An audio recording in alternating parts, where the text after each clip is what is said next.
Malam itu, Jakarta berkilau seperti permata yang baru diasah.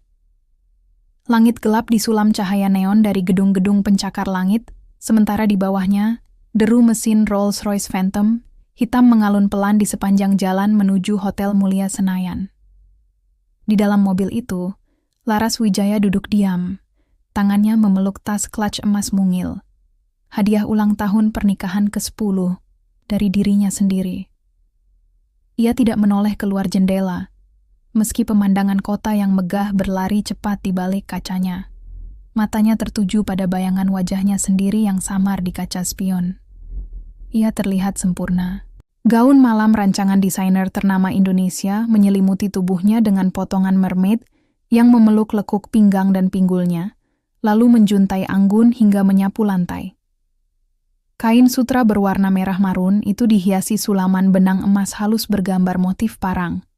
Warisan estetika Jawa yang ia selipkan sebagai penghormatan pada ayahnya, almarhum Raden Mas Wijaya, seorang arsitek legendaris yang membangun setengah kota ini dengan tangan telanjang.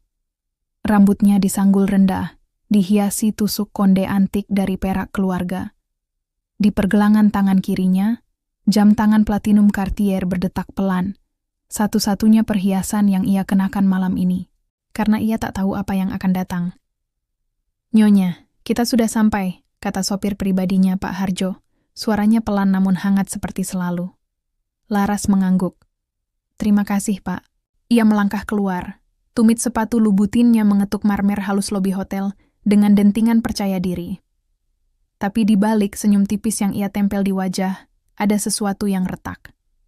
Sejak pagi, Bimo bersikap aneh. Ia bangun lebih awal, mandi 2 kali, lalu mengunci diri di ruang kerja sambil berbisik-bisik di telepon. Ketika Laras menanyakan rencana malam ini, ia hanya tersenyum lebar dan berkata, "Kamu akan terkejut, sayang. Aku siapkan sesuatu yang layak untukmu." Layak. Kata itu terasa asing di telinganya. Seperti ia adalah tamu, bukan istrinya. Ballroom Crystal Garden telah disulap menjadi taman mimpi. Chandelier kristal raksasa menggantung di langit-langit setinggi 8 meter, memantulkan cahaya keemasan ke setiap sudut ruangan. Meja-meja bundar berlapis kain sutra putih dihiasi vas bunga peoni merah muda segar, dikelilingi kursi berlapis beludru. Tamu-tamu mulai berdatangan, pengusaha, selebriti, pejabat, dan para kolega dari firma arsitektur Laras. Semua mengenakan busana terbaik mereka, tertawa riang, saling bertukar kartu nama dan pujian kosong. Dan di tengah semua itu, berdiri Bimo Pratama. Ia mengenakan tuxedo hitam dengan dasi kupu-kupu merah, warna yang sengaja dipilih agar serasi dengan gaun Laras. Rambutnya disisir rapi, aroma parfumnya, Creed Aventus, mahal dan maskulin, tercium dari jarak 5 meter. Saat melihat Laras masuk, ia melebarkan senyumnya, lalu berjalan mendekat dengan langkah penuh percaya diri. "Kamu luar biasa," katanya, suaranya rendah, penuh sandiwara romantis. Ia mencium pipi Laras, tapi tubuhnya tidak benar-benar menyentuhnya. Ada jarak, ada dingin. "Terima kasih," jawab Laras, mencoba menahan nada suaranya agar tetap netral. "Apa ini semua untukku? Untuk kita." Koreksinya cepat, lalu menggandeng lengannya menuju podium kecil di tengah ruangan. 10 tahun bukan waktu yang pendek, dan kamu pantas mendapatkan lebih dari sekadar kue. Tepuk tangan riuh menyambut mereka. Fotografer profesional mengabadikan setiap gerakan. Di barisan depan, Laras melihat Dinda, adik iparnya, duduk dengan gaun ketat berwarna ungu metalik yang memperlihatkan belahan dadanya yang dalam. Matanya menyipit, bibirnya menyungging senyum sinis yang cepat disembunyikan saat Bimo menoleh. Di samping Dinda, Ibu Sari, mertuanya, duduk tegak seperti ratu. Kalung mutiara asli melingkar di lehernya, sorot matanya tajam, penuh penilaian. Ia tidak bertepuk tangan, hanya mengangguk pelan, seolah memberi izin pada dunia bahwa malam ini sah. Bimo naik ke podium, mikrofon di tangannya. "Hari ini, 10 tahun lalu, aku berjanji pada wanita ini untuk mencintainya dalam suka dan duka," ujarnya, suaranya bergetar palsu. Dan malam ini, aku ingin membuktikan bahwa cintaku tidak pernah pudar. Ia menoleh ke Laras, matanya berkilat, tapi bukan karena cinta. Lebih seperti aktor yang sedang menunggu tepuk tangan penonton. Dari saku jasnya, ia mengeluarkan kotak beludru merah tua. Perlahan, ia membukanya. Di dalamnya, terbaring sebuah gelang giok. Bukan giok biasa.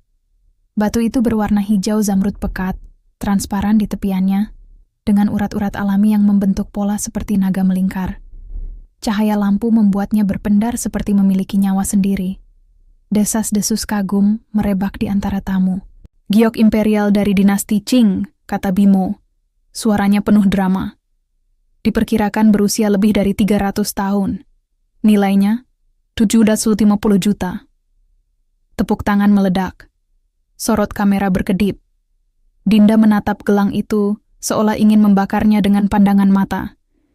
Bimo turun dari podium, berlutut di hadapan Laras, seperti pangeran dalam dongeng, dan memakaikan gelang itu ke pergelangan tangan kanannya. Dingin, sangat dingin, seperti menyentuh es di musim panas. Untukmu, cintaku, bisiknya. Laras tersenyum, tapi senyum itu tidak sampai ke matanya. Usai acara, ketika tamu-tamu mulai menari dan menikmati hidangan prasmanan mewah, foie gras, lobster thermidor, champagne Dom Perignon, Laras minta izin ke kamar kecil. Ia butuh udara, butuh jeda dari topeng yang harus ia kenakan. Di dalam kamar mandi VIP yang berlapis marmer Carrara, ia memandang dirinya di cermin. Gelang itu melingkar di pergelangannya seperti ular yang sedang tidur. Ia menggosoknya perlahan. Kulitnya terasa gatal. Tiba-tiba, ponselnya bergetar di dalam clutch. Pesan masuk dari nomor tak dikenal. Jangan pakai gelang itu. Itu bukan hadiah. Itu kutukan. Kamu akan mati. Laras menatap layar. Napasnya tersendat. Ia ingin menganggapnya lelucon. Tapi jemarinya gemetar saat mengunci layar. Ia menatap bayangannya lagi.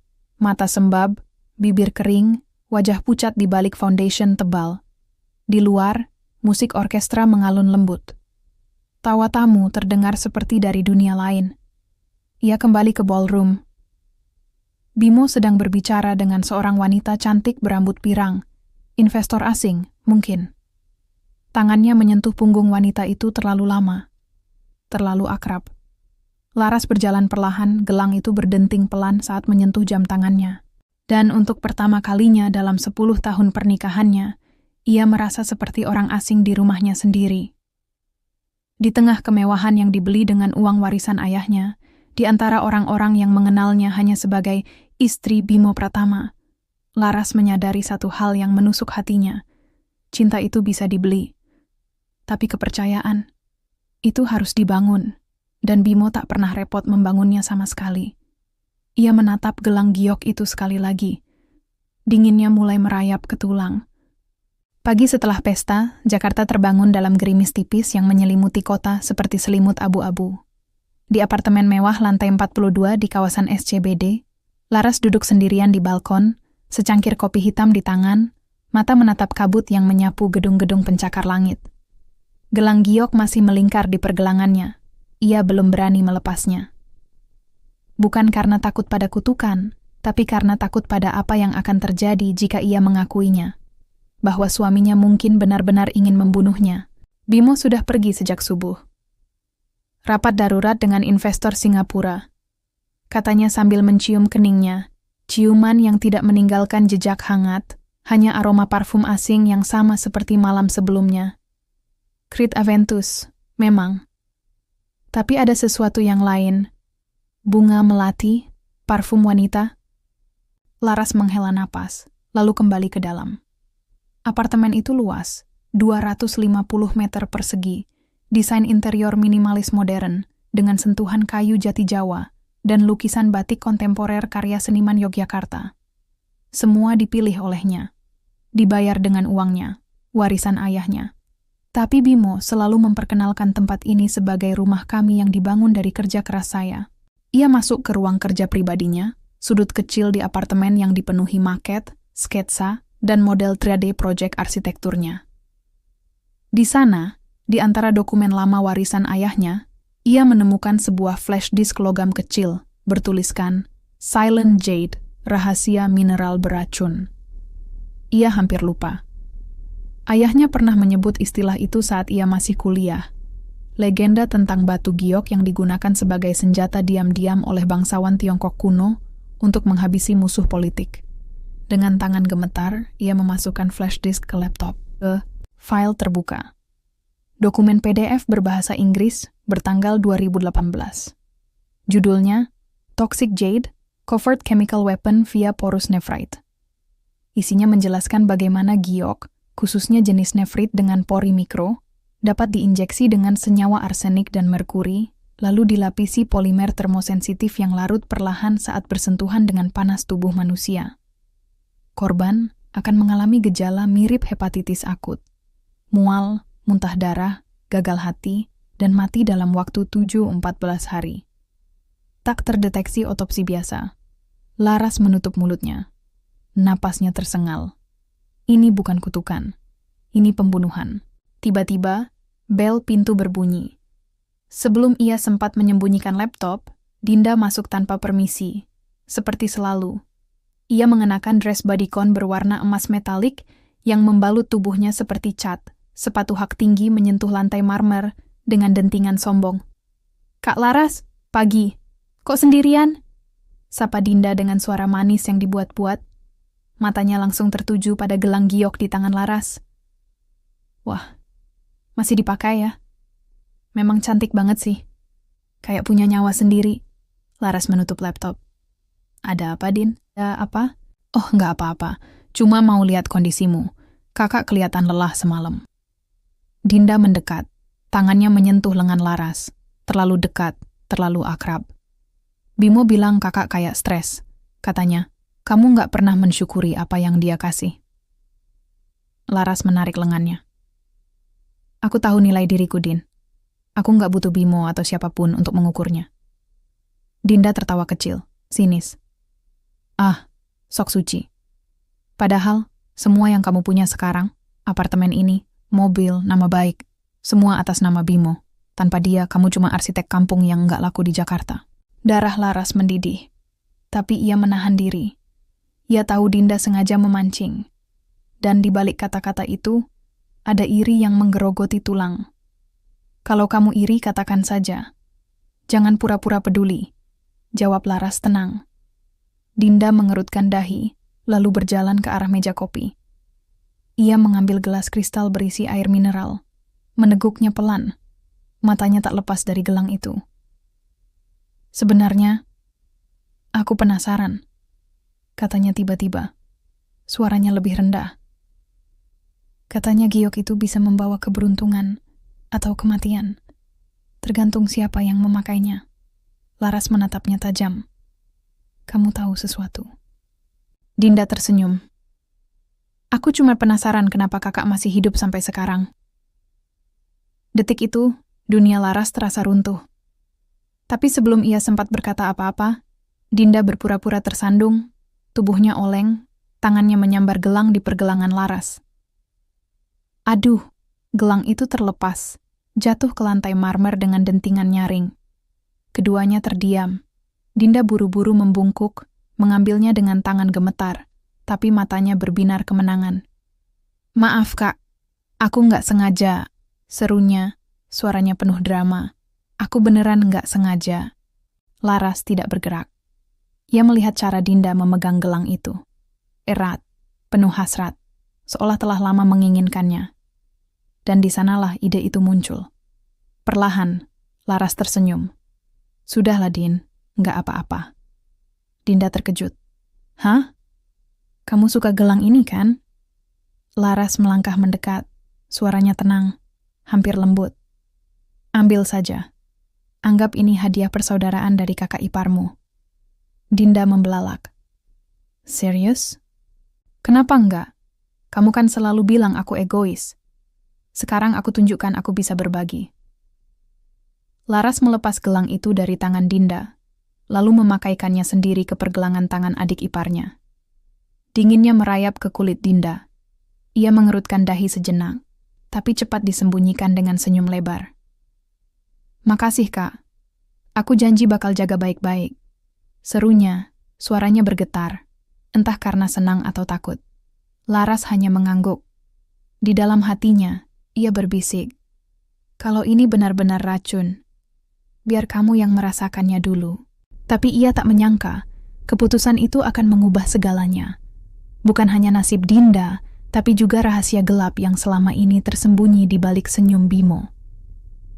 Sore itu, Dinda memamerkan gelang itu di Instagram. Foto close-up tangannya yang halus, caption, "Hadiah tak terduga dari keluarga tercinta, Blessed Ash Jade Queen." Laras melihatnya dari ponselnya, lalu mematikan layar. Di luar hujan mulai turun deras. Dan di cermin kamar mandi, bayangan wajahnya tampak lebih tua, lelah, tapi tajam. Seperti seseorang yang baru saja memasuki perang tanpa senjata, hanya dengan insting dan harga diri. Ia tahu satu hal pasti. Permainan ini baru dimulai. 2 hari setelah gelang giok berpindah tangan, Desa Sukamaju di kaki Gunung Merapi terasa lebih sunyi dari biasanya. Kabut pagi menyelimuti sawah yang menguning, sementara ayam-ayam berkokok malas di antara gubuk-gubuk bambu. Di tengah desa, rumah joglo tua milik keluarga Wijaya, warisan turun-temurun, berdiri megah namun teduh, dikelilingi pohon beringin rindang dan kolam ikan koi yang tenang. Laras datang sendirian. Ia memakai kebaya sutra putih sederhana, celana panjang linen, dan sandal kulit, jauh dari gemerlap Jakarta yang baru saja ia tinggalkan.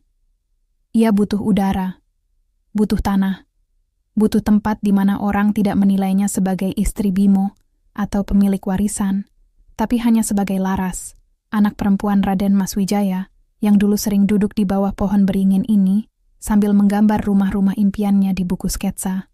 Tapi ketenangan itu tak bertahan lama. Ponselnya berdering. Nomor Dinda. Laras ragu sejenak, lalu menjawab, "Kak Laras!" Suara Dinda terdengar parau, napasnya tersengal. Aku nggak enak badan. Tanganku gatal banget, kayak terbakar." Laras mengerutkan dahi. "Gelangnya masih kamu pakai?" "Iya, aku nggak mau lepas." "Tapi, Kak, ini aneh. Kulitku merah semua. Ada lepuh kecil. Dokter bilang alergi logam, tapi aku nggak pernah alergi sebelumnya." Laras diam. Jantungnya berdebar kencang. "Lepas gelang itu, Din," katanya pelan. "Sekarang juga. Tapi, lepas." Suara Laras begitu tajam hingga Dinda terdiam. Beberapa detik kemudian terdengar suara benda jatuh. Klik, lalu erangan kesakitan. "Sakit. Kak, rasanya kayak disuntik ribuan jarum." Laras menutup mata. Napasnya berat. Ini bukan alergi. Ini awal. Di Jakarta sore itu, berita menyebar cepat.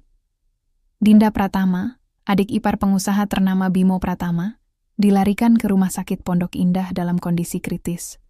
Foto-fotonya tersebar di media sosial. Wajah pucat, selang infus di lengan, pergelangan tangan kanannya dibalut perban tebal, bengkak dan melepuh seperti terkena asam. Laras kembali ke Jakarta malam itu. Ia langsung menuju rumah sakit. Di ruang perawatan intensif, Bimo berdiri di depan pintu. Wajahnya muram, tapi matanya waspada. Saat melihat Laras, ia mendekat dengan langkah cepat. "Kamu kasih dia gelang itu, kan?" bisiknya, suaranya rendah, marah. "Kenapa kamu lakukan itu?" Laras menatapnya, dingin. "Dia yang minta, dan aku cuma memberi apa yang dia inginkan." "Kamu tahu itu berbahaya," desis Bimo. Tangannya mencengkeram lengannya erat, terlalu erat. "Berbahaya? Atau kamu takut rahasia kamu terbongkar?" Balas Laras, suaranya tajam seperti pisau. Bimo menarik tangannya seolah tersengat. Matanya berkilat, takut, marah, dan bersalah. Sebelum ia sempat berkata apa-apa, pintu kamar terbuka. Dokter keluar, wajahnya serius. "Keluarga pasien?" Bimo buru-buru maju. "Ya, saya suaminya. Maksud saya, kakak iparnya. Ini istrinya," katanya sambil menunjuk Laras. Suaranya kembali ke nada publik yang manis. Dokter mengangguk. "Kondisi pasien memburuk. Kami menemukan kadar arsenik dan merkuri yang sangat tinggi dalam darahnya. Ini bukan alergi. Ini keracunan logam berat akut. Laras menahan napas. Apakah mungkin dari perhiasan? Tanya Bimo, suaranya bergetar, berakting sempurna. Kemungkinan besar, jawab dokter. Ada benda yang terus-menerus bersentuhan dengan kulitnya. Apakah dia memakai gelang, kalung, atau cincin baru-baru ini? Bimo menoleh ke Laras. Matanya menuntut. Laras diam sejenak. Lalu, pelan, ia berkata, "Gelang giok. Hadiah ulang tahun pernikahan kami. Dia pinjam karena penasaran." Bimo menunduk, seolah sedih. Tapi Laras melihatnya. Tangannya gemetar. Bukan karena khawatir pada Dinda, tapi karena takut. Malam itu, di ruang tunggu rumah sakit, Laras duduk sendirian. Ia membuka laptop, mencari lagi dokumen Silent Jade. Ia menemukan satu paragraf yang sebelumnya terlewat. Victims often experience initial skin irritation within 48 hours. By day 35, systemic toxicity manifests, vomiting, abdominal pain, hematemesis, vomiting blood, and acute liver failure. Mortality rate, 92% if untreated. Hari ketiga. Pagi berikutnya, Laras kembali ke kamar Dinda. Perawat baru saja selesai membersihkan muntahan darah di baskom stainless steel. Bau amis menusuk hidung. Dinda terbaring lemah, matanya cekung, bibirnya pecah-pecah. Saat melihat Laras, ia berusaha duduk. "Kak, tolong." Suaranya serak. "Aku nggak mau mati." Laras mendekat. "Siapa yang memberimu gelang itu, Din?" Dinda menatapnya, air mata mengalir. "Bimo, dia bilang itu aman." Katanya, "Kamu nggak layak pakai barang sebagus itu." Katanya, "Aku lebih pantas." Laras menutup mata. Jadi, ini rencananya. Bimo memberi gelang beracun padanya. Tapi karena ia curiga dan memberikannya pada Dinda, racun itu justru mengenai sang selingkuhan. "Kamu hamil, ya?" Tiba-tiba Laras bertanya. Dinda terkejut. "Kamu tahu?" "Wajahmu berubah, dan kamu muntah lebih parah di pagi hari." Laras menatapnya tajam. "Anak siapa?" Dinda menunduk. Air matanya jatuh ke selimut. "Bimo." Laras mundur selangkah. Dunia terasa berputar. Jadi, bukan hanya ingin membunuhnya, tapi juga menggantikannya dengan adik iparnya sendiri, yang bahkan mengandung anaknya. Di luar jendela, langit Jakarta mendung. Petir menyambar jauh di kejauhan. Laras berjalan keluar, napasnya berat. Ia masuk ke mobilnya, menyalakan mesin, lalu menatap ke arah rumah sakit. Dan untuk pertama kalinya, ia tidak merasa bersalah. Ia merasa marah. Marah yang tenang.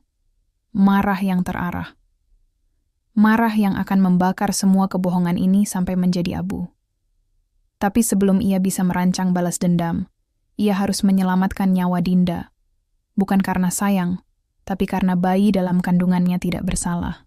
Dan juga karena ia butuh saksi hidup. Karena racun itu bukan akhir. Itu adalah pengakuan pertama dari dosa Bimo. Dan Laras tahu, api yang menyala perlahan jauh lebih mematikan daripada ledakan sekaligus. Hujan turun deras ketika Laras kembali ke apartemennya di SCBD. Air mengalir deras di kaca jendela, mengaburkan cahaya kota yang biasanya begitu tajam. Seolah Jakarta ikut menangisi kebobrokan yang tersembunyi di balik kemewahannya. Ia melepas sepatu, jaket, lalu berjalan perlahan ke ruang kerja. Tubuhnya lelah, tapi pikirannya tak bisa berhenti.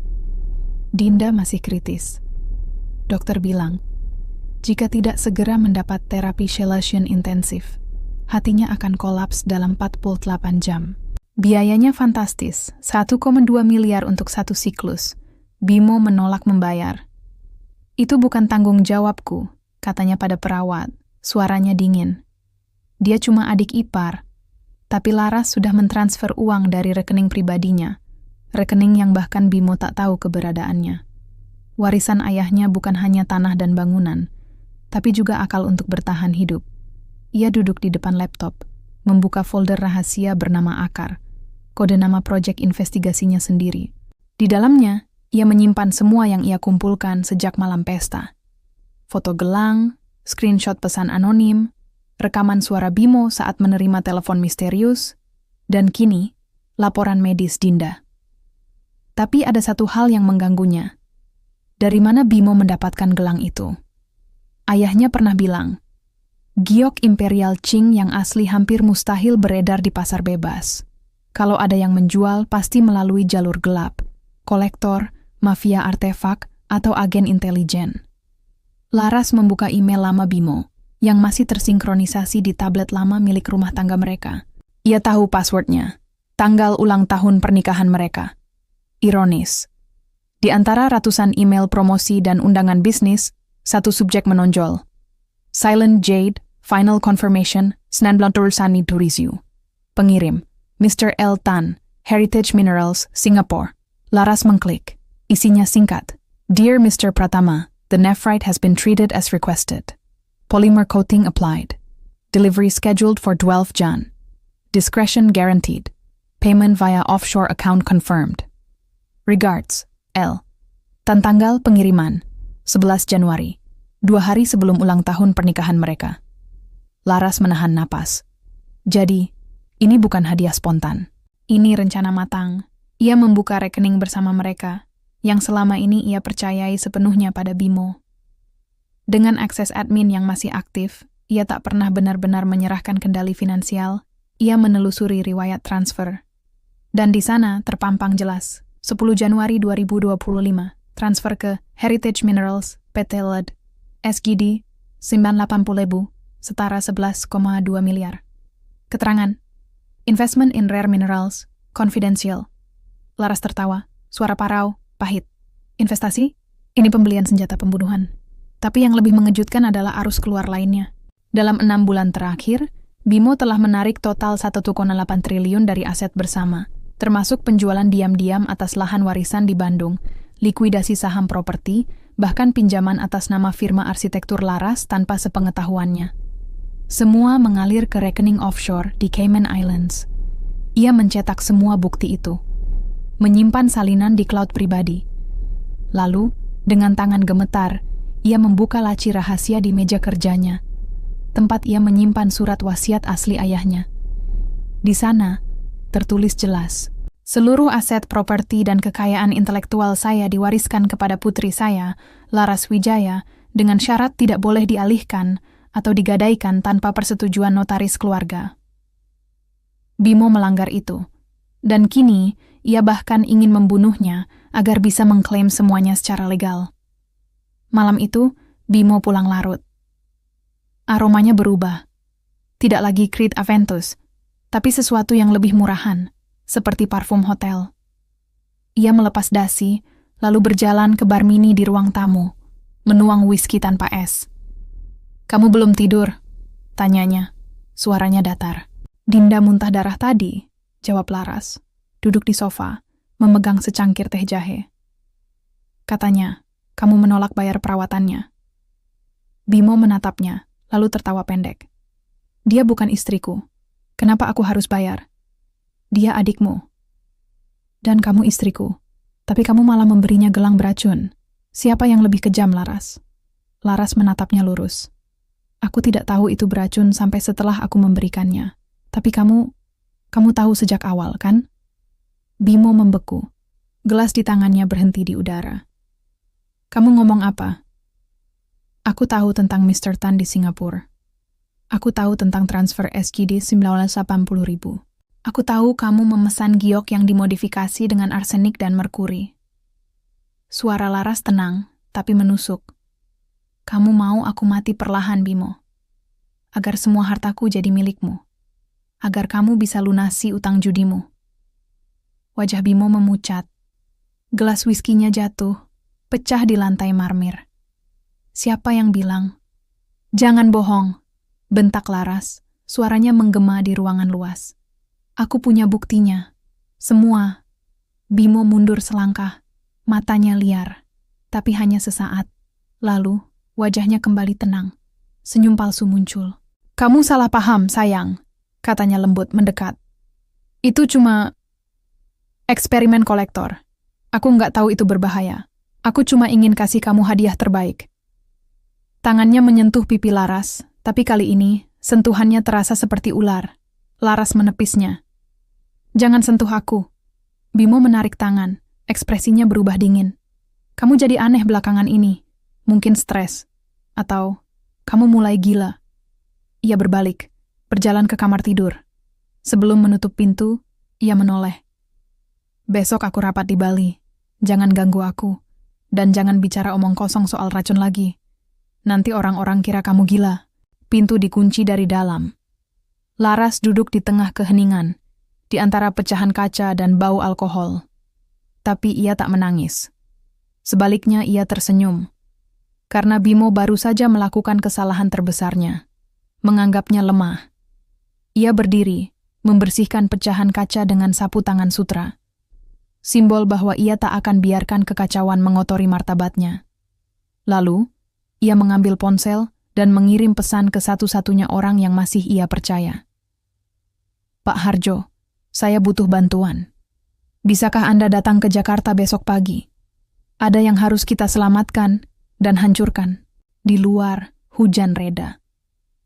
Bulan muncul dari balik awan, memantulkan cahaya ke pergelangan tangan Laras, yang kini kosong, tapi justru terasa lebih kuat dari sebelumnya. Karena ia tahu, racun itu bukan akhir. Itu adalah jejak. Dan jejak selalu membawa pemburu ke sang pembunuh. Pagi itu, matahari menyelinap lewat celah tirai sutra di kamar rumah sakit. Udara beraroma antiseptik dan kecemasan. Di ruang perawatan intensif lantai 5, Dinda terbaring dengan selang oksigen di hidung, infus di lengan, dan monitor jantung yang berdetak pelan. Terlalu pelan untuk usia 28 tahun. Laras datang sendirian. Ia mengenakan blazer linen krem dan celana panjang hitam, rambutnya disanggul simpel, wajahnya tanpa riasan. Tidak ada kemewahan hari ini. Hanya kehadiran yang tulus. Bukan untuk Dinda, tapi untuk bayi yang tak berdosa dalam rahimnya. Perawat baru saja selesai memeriksa tekanan darah. Kondisinya stabil, untuk sekarang, katanya pelan. Tapi kami harus segera lakukan USG janin. Racun itu bisa menembus plasenta. Laras mengangguk. Lakukan. Biayanya saya tanggung. Setelah perawat pergi, Laras duduk di samping ranjang. Dinda membuka matanya. Redup, tapi sadar. Kak. Suaranya serak, seperti kertas yang robek. Jangan bicara banyak. Laras memotong lembut. Simpan tenagamu. Tapi Dinda menggenggam tangannya. Lemah, tapi penuh permohonan. Aku takut. Laras diam. Ia tidak menarik tangannya. Tidak memberi ilusi pengampunan. Tapi ia juga tidak meninggalkan. Kenapa kamu lakukan ini, Din? Tanyanya akhirnya. Suaranya rendah. Kenapa ikut Bimo? Air mata mengalir dari pelupuk Dinda. Dia bilang, kamu nggak mencintainya lagi. Katanya kamu cuma pakai dia buat nama. Katanya, aku yang bikin dia bahagia. Dan kamu percaya? Aku ingin punya sesuatu yang kamu punya. Dinda menatap langit-langit. Kemewahan, kekuasaan, cinta yang diakui dunia. Aku capek jadi bayangan. Laras menatapnya.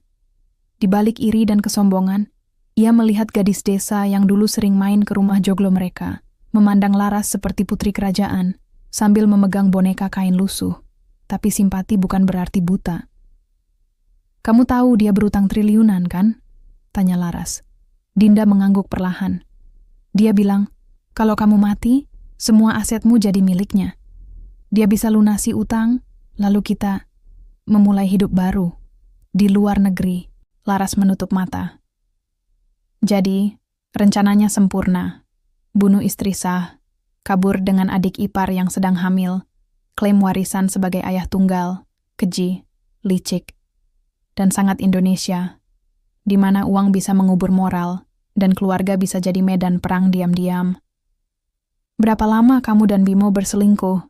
Tanya Laras. Sejak ulang tahun pernikahan kalian yang ke-7. Dinda menunduk. Di Villa Lombok, kamu sakit flu jadi nggak ikut. Malam itu, dia datang ke kamarku, bilang aku lebih hangat daripada kamu. Laras menarik napas dalam. 7 tahun. Selama 7 tahun, ia membangun karier, merawat mertua, menjaga nama baik keluarga, sementara suaminya tidur dengan adik iparnya di bawah atap yang sama. Tapi pertanyaan terakhir yang paling menusuk, bayi itu benar-benar anak Bimo? Dinda menatapnya, lalu mengangguk. Tes DNA sudah dilakukan diam-diam. Positif 99,9%. Aku hamil 8 minggu. 8 minggu. Artinya, hubungan gelap itu masih berlangsung, bahkan setelah Bimo memberinya gelang beracun. Laras melepas genggaman Dinda perlahan. Kamu tahu, racun itu awalnya ditujukan untukku, kan? Iya, bisik Dinda. Tapi aku tetap mau pakai. Aku pikir, kalau aku yang pakai, mungkin dia akan memilih aku selamanya. Kamu rela mati demi cinta yang palsu? Dinda menangis. Aku rela apa saja, asal nggak jadi bayanganmu lagi. Di sanalah Laras menyadari, Dinda bukan hanya korban, ia juga pelaku. Tapi ia juga korban dari sistem yang mengajarkan perempuan untuk saling berebut laki-laki, bukan membangun diri sendiri. Laras berdiri. Aku akan pastikan bayimu lahir selamat. Tapi setelah itu, kamu harus bersaksi, melawan Bimo. Dinda terkejut. Tapi, dia akan hancur. Dia sudah hancur, jawab Laras dingin. Yang belum hancur cuma topengnya. Dan aku akan sobek itu di depan semua orang. Ia berbalik, hendak pergi. Kak, Dinda memanggil. Kenapa kamu mau selamatkan aku? Setelah semua yang aku lakukan? Laras berhenti di ambang pintu. Tanpa menoleh, ia berkata, karena aku bukan seperti kalian. Aku tidak membunuh nyawa yang tak berdosa, meski ibunya berdosa. Pintu menutup pelan. Sore itu, di kantor notaris keluarga di Menteng, Laras duduk di hadapan Ibu Notaris Soeharto, perempuan tua berambut putih yang pernah menjadi rekan ayahnya. Ini surat wasiat tambahan, kata Laras, menyerahkan amplop coklat. Ayahku membuatnya diam-diam setahun sebelum meninggal. Isinya, jika aku meninggal dalam keadaan mencurigakan dalam 10 tahun pernikahan, seluruh aset dialihkan ke Yayasan Pendidikan Arsitektur, bukan ke suami. Ibu Notaris mengangguk. Dia tahu ya. Ayah selalu tahu siapa yang layak dipercaya, jawab Laras, dan siapa yang hanya datang karena uang. Ia berdiri, mengenakan kacamata hitamnya. Di luar, langit Jakarta mulai gelap, tapi kali ini, ia tidak takut pada kegelapan, karena di dalam rahim Dinda ada satu nyawa yang masih bersih, dan di dalam dadanya ada satu tekad yang tak tergoyahkan.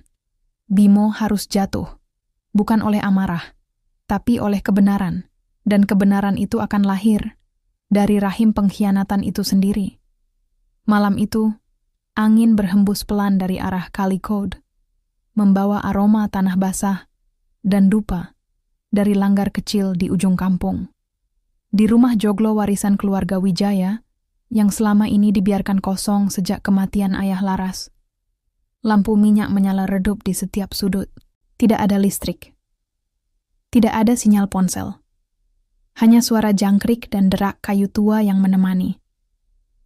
Laras berdiri di tengah pendopo utama, mengenakan kebaya putih lengan panjang dan kain batik parang biru tua. Pakaian yang biasa dipakai perempuan Jawa saat menghadapi roh leluhur. Rambutnya terurai, wajahnya pucat karena bedak tebal, matanya dilukis dengan arang hingga tampak dalam dan kosong. Di pergelangan tangannya, tidak ada gelang. Tapi di meja kecil di depannya, tergeletak kotak beludru merah, tempat gelang giok itu pernah disimpan. Di balik dinding bambu, tersembunyi 3 orang.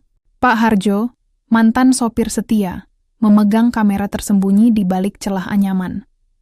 Mas Jalu, aktor teater tradisional dari isi Yogyakarta, siap mengatur efek suara dan ilusi. Dan Dinda, duduk di kursi roda, tubuhnya masih lemah pasca keracunan, tapi matanya waspada, kini bekerja sama dengan Laras demi keselamatan bayinya. Rencananya sederhana, menjebak Bimo dengan sandiwara horor Jawa. Karena Bimo, meski tampil modern, dibesarkan oleh Ibu Sari yang percaya pada lelembut, pocong penasaran, dan kutukan benda pusaka. Ia takut pada hal gaib. Dan Laras akan memanfaatkan ketakutan itu sampai ia runtuh sendiri. Pukul 9 malam, mesin mobil terdengar dari kejauhan. Bimo datang, dipanggil Laras dengan dalih, mau bicara 4 mata di rumah leluhur, tempat kita bersumpah setia. Ia masuk dengan langkah ragu, mengenakan kemeja lengan panjang dan celana chino, wajahnya cemas. Matanya langsung mencari Laras. "Kamu gila? Nyalakan lampu. Ini gelap banget." Serunya, suaranya bergetar. Laras tidak menjawab.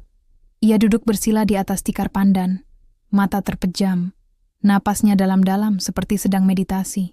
"Laras, aku nggak punya waktu untuk drama macam ini," bentak Bimo, melangkah mendekat. "Kalau kamu mau cerai, bilang saja. Jangan bikin aku..." Tiba-tiba, suara gamelan slendro mengalun pelan dari sudut gelap, padahal tidak ada alat musik di sana. Suara itu menusuk tulang, membuat bulu kuduk berdiri. Bimo membeku. Lantas, angin berhenti. Jangkrik diam. Dan Laras membuka matanya. Matanya bukan miliknya lagi. Pupilnya melebar. Hitam pekat, seolah menelan cahaya. Bibirnya bergerak, tapi suara yang keluar bukan suaranya, melainkan suara parau, serak, seperti perempuan tua yang telah lama dikubur hidup-hidup. "Bimo Pratama, kau berani pakai darahku sebagai jalanmu?" Bimo mundur selangkah. Apaan ini? Kau pikir aku tak tahu? Kau pesan racunku dari Singapura. Kau suntikan maut ke pori-pori gioku. Kau ingin istriku mati perlahan, agar hartanya jadi milikmu." Suara itu bergema, seolah datang dari dinding, dari lantai, dari langit-langit joglo itu sendiri. Bimo gemetar. Itu cuma bisikan setan. Kamu kesurupan, Laras. Sadar, aku bukan Laras. Aku roh giok yang kau bunuh. Aku jiwa yang kau korbankan demi nafsumu. Tiba-tiba, lampu minyak padam. Ruangan tenggelam dalam kegelapan total. Dan dari kegelapan itu, suara Laras, masih dalam suara roh, berbisik tepat di telinga Bimo. "Tapi kau salah, aku tak mati. Aku berpindah ke Dinda, dan kini rahimnya mengandung dosamu." Bimo menjerit. "Tidak, aku nggak mau dia mati cepat. Aku cuma mau Laras yang mati. Dinda harus hidup. Dia harus lahirkan anakku." Detik itu, lampu menyala kembali. Laras duduk tenang, matanya normal kembali. Tapi di wajahnya, ada senyum tipis, kemenangan yang tak terucap. Bimo terjatuh di lantai, napasnya tersengal, keringat membanjiri dahinya. Ia menatap Laras seperti melihat iblis. Kamu rekayasa ini semua, ya?" Teriaknya, suaranya histeris. "Kamu pasang suara, kamu..." "Benarkah?" potong Laras pelan. Ia berdiri, lalu berjalan perlahan ke arahnya. "Kalau begitu, kenapa kamu mengaku? Di depan roh, di depan leluhur, di depan tanah kelahiranku, kamu jujur." Bimo membeku. Wajahnya pucat pasi. "Kamu bilang, aku nggak mau dia mati cepat," lanjut Laras. Suaranya dingin seperti besi. "Siapa dia, Bimo? Dinda? Atau aku?" Bimo tidak bisa berkata apa-apa. Matanya liar, mencari jalan keluar. Tapi pintu sudah dikunci dari luar. Dari balik dinding, Pak Harjo menekan tombol perekam. Rekaman pengakuan itu utuh, jelas, dan sah secara hukum. Laras berlutut di hadapannya, menatap mata suaminya untuk terakhir kalinya. "Kamu pikir aku lemah karena aku baik," bisiknya. "Tapi kebaikan itu bukan kebodohan, dan kesabaran itu bukan ketakutan." Ia berdiri, lalu berjalan ke meja, mengambil kotak beludru itu. "Gelang ini memang beracun, tapi racun terbesarmu adalah keserakahanmu sendiri." Di luar, hujan mulai turun, deras, seperti langit menangisi kebobrokan manusia. Bimo duduk di lantai, tubuhnya gemetar, bukan karena dingin, tapi karena takut pada bayangannya sendiri. Dan di sudut gelap joglo, kamera terus merekam. Karena malam ini, sandiwara horor bukan untuk menakuti, tapi untuk menghancurkan. Jakarta, 3 hari setelah sandiwara di rumah joglo, berubah menjadi medan perang diam-diam. Di balik gedung-gedung megah dan kafe-kafe Instagramable, rumor mulai menyebar. Bimo Pratama bangkrut. Utangnya triliunan. Istrinya selamat dari upaya pembunuhan. Tapi Laras tidak peduli pada gosip. Ia duduk di ruang kerja pribadinya. Kini telah dikunci dengan sistem keamanan biometrik, menghadap 3 layar monitor yang menyala terang. Di layar pertama, laporan forensik lengkap tentang gelang giok dari laboratorium independen di Singapura. Di layar kedua, aliran dana Bimo ke rekening offshore. Di layar ketiga, rekaman pengakuan Bimo di rumah Joglo diputar berulang-ulang. Ia butuh lebih dari sekadar bukti emosional. Ia butuh jaringan kehancuran. Dan untuk itu, ia harus menggali lebih dalam ke dunia yang selama ini ia hindari. Pasar modal gelap dan judi saham ilegal. Dengan bantuan seorang mantan auditor KPK yang kini bekerja sebagai konsultan risiko, seorang perempuan bernama Bu Ranti, Laras menelusuri jejak transaksi Bimo. Yang mereka temukan membuat darahnya membeku. Bimo bukan sekadar investor gegabah. Ia adalah bagian dari sindikat Shadow Pool, jaringan judi saham ilegal yang beroperasi di balik perusahaan holding fiktif. Di sana, orang-orang kaya bertaruh bukan pada naik turun saham, tapi pada kebangkrutan perusahaan nyata, dengan memanipulasi pasar lewat insider trading, short selling ilegal, dan bahkan sabotase operasional. Dia masuk lewat perusahaan Pratama Capital, jelas Bu Ranti, menunjuk grafik di layar. Tapi itu cuma front. Dana aslinya mengalir dari rekening di Cayman, lalu ke Macau, lalu ke Singapura, semua dalam waktu kurang dari 24 jam. Ini bukan investasi, ini perjudian tingkat tinggi. Berapa utangnya? Tanya Laras, suaranya datar. Bu Ranti menarik napas. Total exposure, 2,3 triliun. Tapi yang paling mengerikan, dia menggunakan nama firma arsitekturmu sebagai jaminan pinjaman. Laras menutup mata. Firma itu, Wijaya Atelier, didirikan oleh ayahnya, dibesarkannya dari nol. Namanya terpampang di gedung-gedung ikonik Jakarta, Bandung, bahkan Singapura. Dan kini, Bimo menggadaikannya untuk taruhan bodoh. Kalau dia gagal bayar, kata Laras pelan, seluruh aset firmamu akan disita. Proyek-proyekmu dibatalkan, karyawanmu di PHK, dan namamu akan tercoreng selamanya. Selesai Bu Ranti. Laras diam.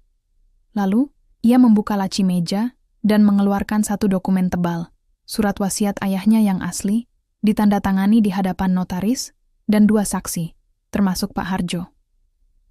Ayahku tahu, bisiknya. Dia tahu ada yang akan mencoba mengambil warisannya. Makanya dia sisipkan klausa khusus.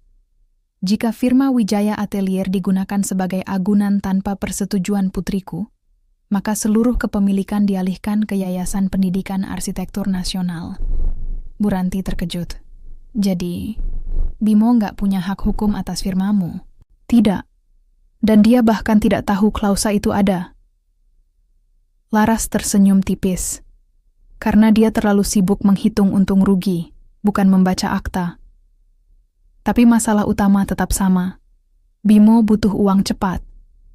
Dan satu-satunya cara melunasinya, tanpa kehilangan muka di depan sindikat Shadow Pool, adalah mewarisi seluruh aset Laras secara legal. Makanya dia mau kamu mati, kata Bu Ranti, suaranya berat. Kalau kamu mati secara alami, sebagai istri sah, dia otomatis dapat 50% warisan. Tapi karena kamu tidak punya anak dan orang tuamu sudah tiada, sisanya bisa dia klaim lewat surat kuasa palsu. Dia bahkan sudah siapkan dokumen postmortem. Laras menatap jendela. Di luar, langit Jakarta mendung. Tapi kali ini, ia tidak merasa terancam. Sebaliknya, ia merasa lega. Karena sekarang, ia tahu motif pasti di balik racun itu. Bukan hanya iri, bukan hanya nafsu, tapi keputusasaan seorang penjudi yang siap mengorbankan nyawa demi angka di layar komputer. Malam itu, Laras mengundang Dinda ke apartemennya. Bukan untuk konfrontasi, tapi untuk kolaborasi. Dinda datang dengan perut yang mulai membesar. Wajahnya masih pucat, tapi matanya lebih tenang. Ia duduk di sofa, memegang secangkir susu hangat. Aku sudah bicara dengan pengacara, kata Laras. Kamu akan dilindungi sebagai saksi kunci, bayimu juga. Tapi kamu harus bersedia bersumpah di pengadilan bahwa Bimo memberimu gelang itu dan bahwa kalian berselingkuh. Dinda mengangguk. Aku siap. Aku nggak mau anakku lahir dari rahim pengecut. Laras menatapnya. Kamu berubah. Aku hampir mati, jawab Dinda pelan. Dan saat aku terbaring di rumah sakit, yang kupikirkan bukan Bimo, tapi bayi ini. Aku sadar. Aku bukan bayanganmu, Kak. Aku ibunya. Air mata menggenang di mata Laras. Bukan karena sedih, tapi karena melihat kebangkitan moral di tempat yang paling tak terduga. Ia mengambil amplop coklat dari meja. Ini surat pernyataan perlindungan saksi dari KPK dan Polri. Tanda tangan di sini, dan kamu aman. Dinda menandatangani. Lalu, ia menatap Laras. Kenapa kamu lakukan semua ini? Kamu bisa lapor polisi langsung, tapi kamu pilih jalan panjang. Sandiwara, penyelidikan, bahkan selamatkan aku. Laras menatap keluar jendela. Karena aku ingin dia runtuh sendiri, bukan ditangkap, tapi dihancurkan oleh kebohongannya sendiri. Di kejauhan, petir menyambar. Cahaya kilat memantul di wajah Laras, tegas, tenang, dan tak tergoyahkan. Karena kini, ia bukan lagi korban. Ia adalah arsitek keadilan. Dan fondasi kehancuran Bimo telah selesai dibangun. Tinggal menunggu runtuhnya tembok terakhir. Pengadilan publik. Pagi itu, desa Sukamaju diselimuti kabut tebal yang jarang terjadi di musim kemarau. Langit kelabu seperti kain duka, dan angin berhembus pelan membawa aroma kemenyan dari sesajen yang baru saja diletakkan di pendopo rumah joglo. Hari ini bukan hari biasa. Hari ini, keluarga Wijaya Pratama akan berkumpul untuk rekonsiliasi, atau begitu dalih yang dikirim Laras lewat undangan resmi bertinta emas. Tamu-tamu datang satu persatu. Ibu Sari tiba pertama, mengenakan kebaya ungu tua dan selendang sutra. Wajahnya tegang tapi berusaha tenang. Di belakangnya, dua sopir membawa koper. Mungkin persiapan untuk tinggal lama atau kabur cepat. Matanya langsung mencari Bimo yang belum datang. Dinda datang bersama perawat pribadi. Perutnya kini jelas membesar. Ia mengenakan dress katun sederhana, rambut diikat longgar, jauh dari gaya provokatif yang dulu ia pamerkan. Saat melihat Laras di ambang pintu joglo, ia hanya mengangguk pelan. Tak ada senyum, tapi ada penghormatan. Laras menyambut semua tamu dengan tenang. Ia mengenakan kebaya putih bersih dan kain batik parang biru, warna kebenaran dan keteguhan. Rambutnya disanggul rendah, tanpa perhiasan. Di tangannya, hanya secangkir teh jahe hangat. Terima kasih sudah datang, katanya pada Ibu Sari. Suaranya sopan tapi dingin. Ibu Sari mendengus. Apa maksud semua ini, Laras? Rekonsiliasi? Setelah kamu hancurkan nama keluarga kami? Saya tidak menghancurkan apapun, Bu, jawab Laras. Saya hanya membersihkan yang kotor. Sebelum Ibu Sari sempat membalas, suara mesin mobil menderu. Bimo datang, mengemudi sendiri, wajahnya pucat, matanya cekung. Ia turun dari SUV hitamnya dengan langkah ragu, memandang rumah joglo itu seolah melihat kuburan. Ia tidak menoleh ke Dinda, tidak menyapa ibunya. Matanya hanya tertuju pada Laras. Kamu mau apa? Bisiknya, suaranya serak. Kebenaran, jawab Laras pelan. Di depan leluhur kita. Di dalam pendopo, tamu-tamu duduk melingkar di atas tikar pandan. Di tengah, meja kayu jati tua menampilkan sesajen tradisional, bunga setaman, kopi tubruk, nasi tumpeng kecil, dan kotak beludru merah tempat gelang giok pernah disimpan. Gamelan kecil dimainkan oleh tetangga desa, nada slendro yang syahdu, tapi mengandung kesedihan. Laras berdiri di depan semua orang. Ia tidak membawa mikrofon. Suaranya cukup kuat untuk didengar tanpa alat. Hari ini, saya mengundang keluarga bukan untuk berdamai, katanya. Matanya menatap satu persatu wajah di hadapannya. Tapi untuk menyaksikan pengkhianatan yang terbongkar. Ibu Sari langsung berdiri. Apa maksudmu? Kamu pikir kamu siapa? Duduk, Bu, potong Laras, suaranya tajam. Atau Anda akan menyesal. Ada kekuatan dalam suaranya. Bukan amarah, tapi otoritas moral yang tak terbantahkan. Ibu Sari duduk perlahan, wajahnya memerah. Laras menekan tombol kecil di saku kebayanya. Tiba-tiba, suara Bimo menggema dari speaker tersembunyi di sudut joglo. Rekaman malam sandiwara penunggu giok. Aku nggak mau dia mati cepat. Aku cuma mau Laras yang mati. Dinda harus hidup. Dia harus lahirkan anakku. Semua orang membeku. Ibu Sari menatap putranya, wajahnya pucat. Bimo, apa ini benar? Bimo berdiri, panik. Itu direkayasa. Itu suara palsu. Laras gila. Dia... Tapi Laras sudah menekan tombol berikutnya. Kali ini, rekaman telepon antara Bimo dan Mr. Tan di Singapura. Pastikan racunnya lambat. Aku mau dia sakit lama. Biar dokter bilang itu penyakit hati. Jangan sampai terdeteksi. Lalu, rekaman transfer bank, email pemesanan gelang, dokumen pinjaman atas nama Wijaya Atelier, semua diputar bergantian, disertai cetakan fisik yang dibagikan ke setiap tamu. Dinda menangis diam-diam, tangannya memeluk perutnya. Ibu Sari menutup mulut, tubuhnya gemetar. Anakku, kamu mau bunuh istri sahmu demi uang? Bimo berteriak. Aku nggak punya pilihan. Aku berutang triliunan. Kalau nggak lunas, aku dibunuh. Maka bunuh dirimu, bentak Ibu Sari, air matanya jatuh. Jangan korbankan nyawa orang lain, apalagi istri dan adikmu sendiri. Bimo terjatuh ke lantai, menangis histeris. Bukan karena menyesal, tapi karena terperangkap. Laras berjalan perlahan ke tengah. Ia berdiri di atas batu andesit tua, tempat ayahnya dulu memberi nasihat kepada tamu. Kamu pikir cinta bisa dibeli dengan gelang giok, katanya pada Bimo. Suaranya tenang tapi menusuk. Tapi kepercayaan itu harus dijaga.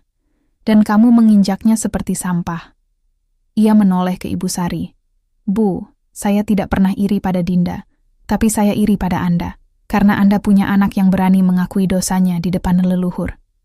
Lalu, pada Dinda.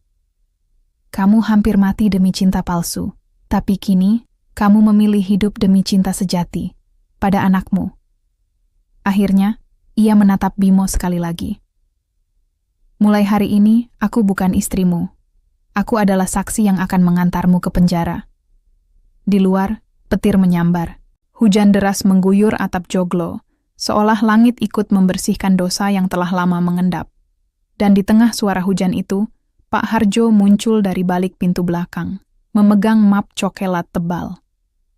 Nyonya, katanya, suaranya tegas. Surat panggilan dari Bareskrim sudah siap. Mereka menunggu di luar. Bimo menjerit, mencoba lari. Tapi Pak Harjo mengunci gerbang kayu besar dengan rantai besi. Tidak ada jalan keluar. Laras tidak mengejar, tidak menangis, tidak tersenyum. Ia hanya berdiri di tengah hujan yang masuk lewat atap terbuka, membiarkan air membasahi wajahnya, seolah membersihkan 10 tahun dusta dalam satu malam. Karena di desa ini, di tanah leluhurnya, kebenaran tidak perlu pengadilan. Cukup diucapkan, dan alam akan menjadi saksinya. Jakarta, 3 minggu setelah pengungkapan di rumah Joglo, berubah menjadi panggung drama hukum yang mengguncang elit sosial. Kasus giok beracun menjadi sorotan nasional, bukan hanya karena metode pembunuhan yang canggih, tapi karena pelakunya adalah wajah-wajah yang selama ini tampil di sampul majalah Forbes Indonesia dan Tatler Asia. Bimo Pratama, pengusaha muda bersinar, dan Dinda Pratama, selebgram dengan jutaan pengikut. Tapi di balik gemerlap media, Laras memilih diam. Ia tidak memberi wawancara, tidak hadir di talk show. Ia hanya fokus pada satu hal, membawa keadilan ke ruang sidang, tanpa emosi, tanpa dendam, hanya dengan fakta. Hari pertama persidangan digelar di Pengadilan Negeri Jakarta Pusat. Ruang utama penuh sesak. Wartawan, pengamat hukum, bahkan mantan kolega Bimo dari dunia properti dan pasar modal. Di bangku saksi, Laras duduk tenang, mengenakan blazer putih dan celana panjang hitam, rambut disanggul rapi, wajah tanpa riasan berlebihan. Ia terlihat seperti arsitek yang sedang mempresentasikan desain, bukan korban yang menuntut balas. Di seberang, Bimo duduk dengan rompi tahanan oranye, wajahnya kusut, matanya cekung. Ia menolak pengacara negara, memilih membela diri sendiri. Kesalahan fatal yang membuatnya semakin terpojok. Hakim ketua, Ibu Ratna Dewi, perempuan tegas berusia 58 tahun, membuka sidang dengan suara yang tegas namun adil. Saksi, silakan jelaskan kronologi penerimaan gelang giok tersebut. Laras berdiri, suaranya jelas, tenang, tanpa getar. Pada 12 Januari 2026, suami saya, terdakwa Bimo Pratama, memberikan gelang giok sebagai hadiah ulang tahun pernikahan kami yang ke-10. Nilainya 750 juta. Namun, malam itu juga, saya menerima pesan anonim yang memperingatkan bahwa gelang tersebut beracun. Ia menyerahkan bukti, print out pesan, laporan laboratorium forensik dari Singapura, rekaman suara, dan transkrip email dengan Mr. Tan. Saya awalnya ragu, lanjutnya. Tapi ketika adik ipar saya, Dinda Pratama, meminta meminjam gelang itu, saya izinkan sebagai uji coba. 2 hari kemudian, ia keracunan arsenik dan merkuri akut. Dokter menyatakan racun itu berasal dari kontak kulit berkepanjangan dengan benda berpori yang telah dimodifikasi secara kimia. Di bangku terdakwa, Bimo menunduk. Ia tidak berani menatap Laras. Lalu, giliran Dinda naik sebagai saksi. Perutnya kini lebih besar, wajahnya pucat tapi teguh. Ia bersumpah di atas Al-Quran, meski sebelumnya dikenal sebagai sosok sekuler. Saya dan Bimo berselingkuh sejak 7 tahun lalu. Katanya, suaranya bergetar tapi jelas. Dia bilang akan meninggalkan Kak Laras, tapi ternyata dia hanya ingin warisan Kak Laras untuk lunasi utang judinya. Dia bilang, kalau Kak Laras mati, kami bisa kabur ke luar negeri. Dan saya percaya. Ia menatap Bimo. Tapi aku nggak tahu dia akan kasih aku gelang beracun. Aku pikir itu cuma hadiah biasa. Air mata mengalir, tapi ia tidak menghapusnya. Aku minta maaf pada Kak Laras. Tapi aku juga minta keadilan untuk bayiku yang tak berdosa. Ruangan hening. Bahkan wartawan berhenti mencatat. Lalu, Bu Ranti dari tim investigasi menyerahkan bukti terakhir. Aliran dana ilegal senilai 2,3 triliun, termasuk penggunaan nama Wijaya Atelier sebagai jaminan palsu. Semua didukung dokumen notaris, surat wasiat asli Raden Mas Wijaya, dan pernyataan dari Otoritas Keuangan Singapura. Bimo akhirnya angkat bicara, tapi bukan untuk membela diri. Ia justru meledak. Semua ini salah Laras! Teriaknya, suaranya histeris. Dia sombong, dingin, aku butuh hangat. Dinda kasih aku itu. Aku cuma mau selamat, aku nggak mau bunuh siapa-siapa. Hakim mengetuk palu. Tenang, terdakwa. Anda sedang di pengadilan, bukan di sinetron. Tapi kata-kata Bimo justru menghancurkan dirinya sendiri. Karena di mata hukum, niat jahat sudah cukup untuk menjatuhkan vonis. Apalagi dengan bukti fisik, digital, dan saksi hidup. Sidang ditunda. Tapi keputusan sudah jelas. Di luar gedung pengadilan, kerumunan wartawan mengepung Laras. Bu Laras, apakah Anda memaafkan Bimo? Laras berhenti. Ia menatap kamera, lalu berkata pelan. Maaf adalah hak pribadi, tapi keadilan adalah kewajiban publik. Saya tidak datang ke sini untuk memaafkan. Saya datang untuk memastikan tidak ada perempuan lain yang harus memilih antara cinta dan nyawa. Ia berjalan pergi, diiringi tepuk tangan spontan dari para aktivis perempuan yang menunggu di luar. Malam itu, di apartemennya, Laras menerima telepon dari Ibu Sari. Laras, aku minta maaf. Suara mertuanya parau. Lemah. Aku buta oleh ego. Aku pikir Bimo sempurna. Tapi kau tetap menjaga martabat keluarga. Bahkan saat kami menghinamu. Laras diam sejenak. Lalu, ia berkata, kita semua pernah salah, Bu. Tapi yang membedakan manusia bukan kesalahannya, tapi cara ia memperbaikinya. Ia tidak memaafkan. Tapi ia tidak menghukum lebih jauh. Karena api yang ia nyalakan bukan untuk membakar, tapi untuk menerangi kebenaran. Dan kini, seluruh Indonesia melihatnya. 6 bulan berlalu. Matahari pagi menyinari lembah di kaki Gunung Merapi dengan kelembutan yang jarang ditemui di Jakarta. Di atas lahan seluas 5 hektar, bekas kebun salak milik keluarga Wijaya yang dulu nyaris dijual diam-diam oleh Bimo, berdiri sebuah bangunan baru. Bukan villa mewah, bukan resort eksklusif, tapi pusat rehabilitasi perempuan korban kekerasan domestik Akar, dirancang sepenuhnya oleh tangan Laras sendiri.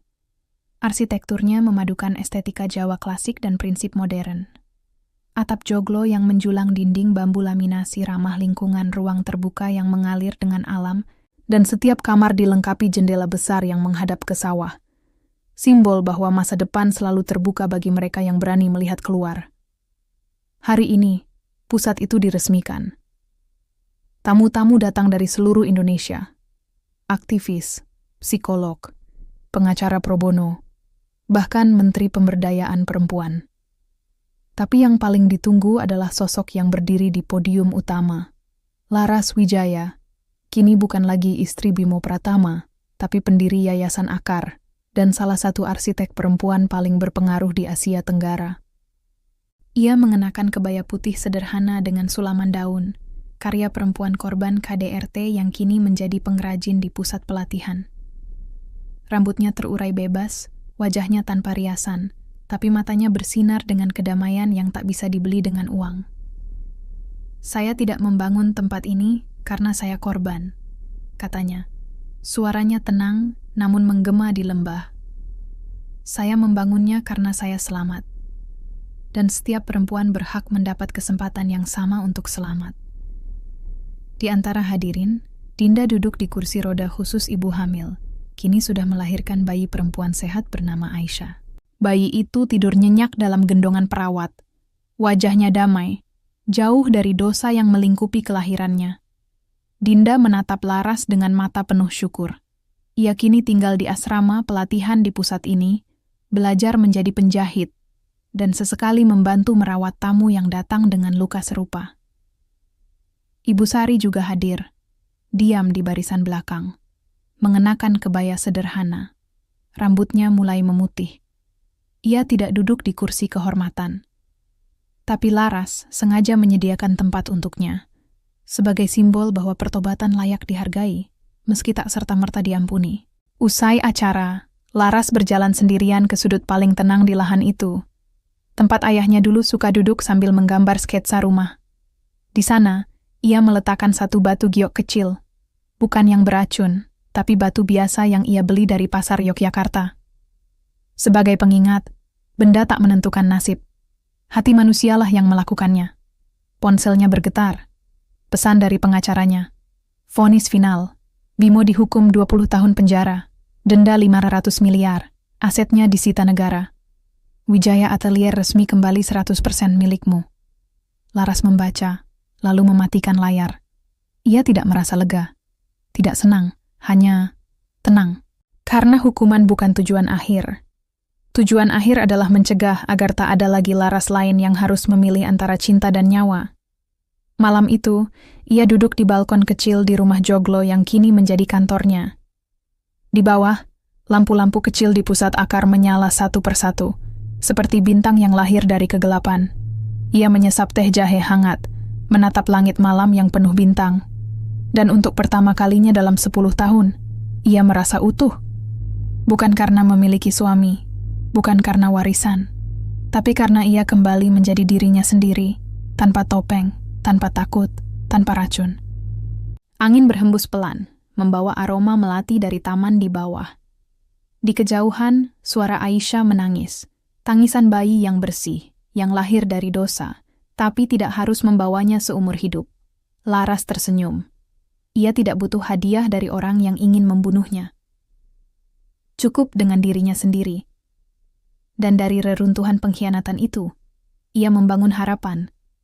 Bata demi bata, napas demi napas, cinta demi cinta.